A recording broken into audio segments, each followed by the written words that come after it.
are so excited to be working with Shine On Chicago because what makes our program powerful in Global Glimpse is seeing and hearing our students' stories, how they're impacted and shaped by the program, and furthermore, how they shape and impact us as a community.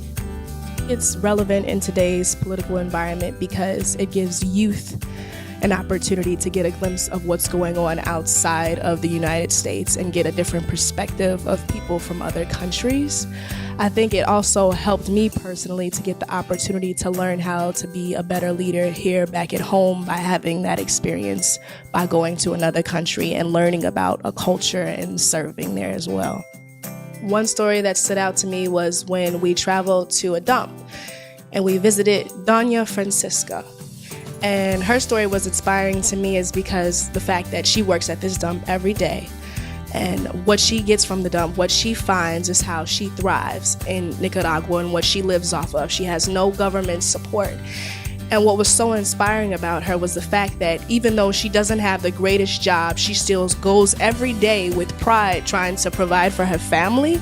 And I remember asking one of our Global Glimpse leaders if she could tell her that she was so beautiful in the way that she carried herself, and she wanted us to know that about her and why she did what she did. And she was just a superhero, like a superhero in the flesh. Like, yeah.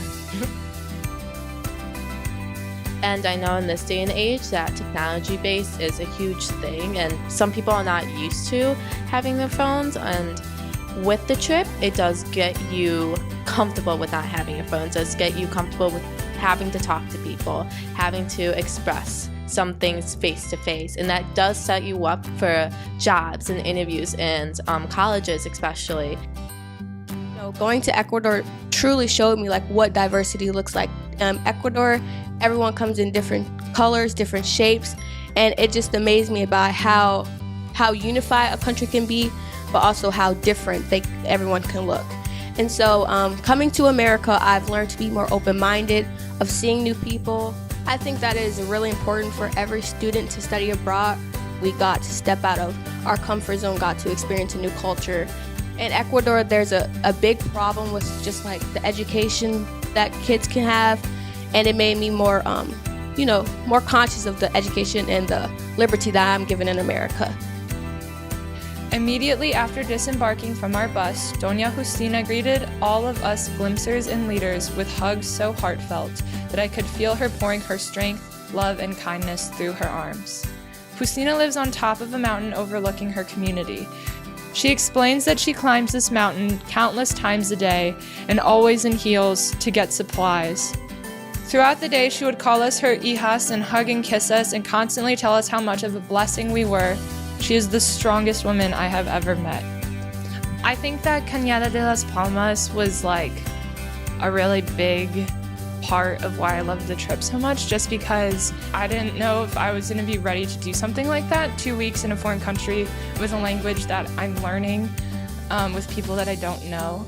And I think that I learned to see myself as a leader, which I think is like something that sounds that you can do back here, but I think it's such a valuable thing to experience at a young age, and it makes me feel like more capable and in charge of like my life back here in the US, and also like at least with Justina again, for example, like seeing how hard she works, it just makes me feel like I can do everything because she can, so I'm like, I can do it too.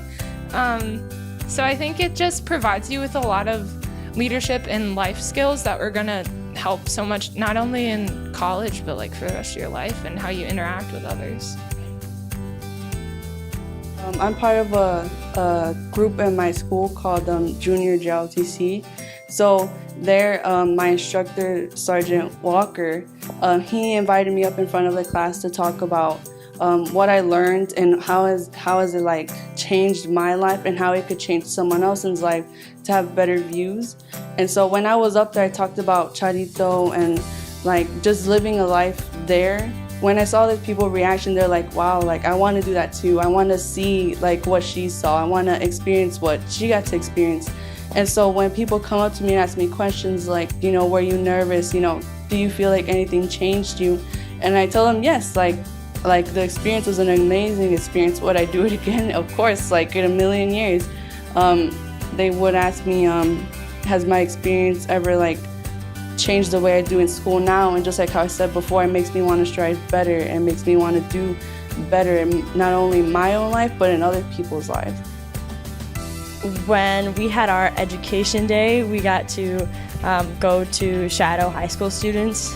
Once I got the hang of talking to the kids that I was shadowing and meeting their friends and understanding just how similar we are, because it's one thing to see it and hear about it, but to really experience it and to be sitting in their classes and see all of them cramming for their next classes just like I do really shows just how alike we are. Another interesting story for me was when I got to jump off a cliff. That was a life-changing experience. I got to jump off a cliff and I went into the Cocoa River. And the reason that was a life-changing experience is because how often do you get to jump off a cliff? I was terrified. It was something that I would have never imagined doing in my life. But it helped me as a leader to take a risk, take a leap of faith. And I came back to Chicago ready to do things that I'm too scared to do. Like this whole year I've been trying to do things that I would never do, like right now. So yeah.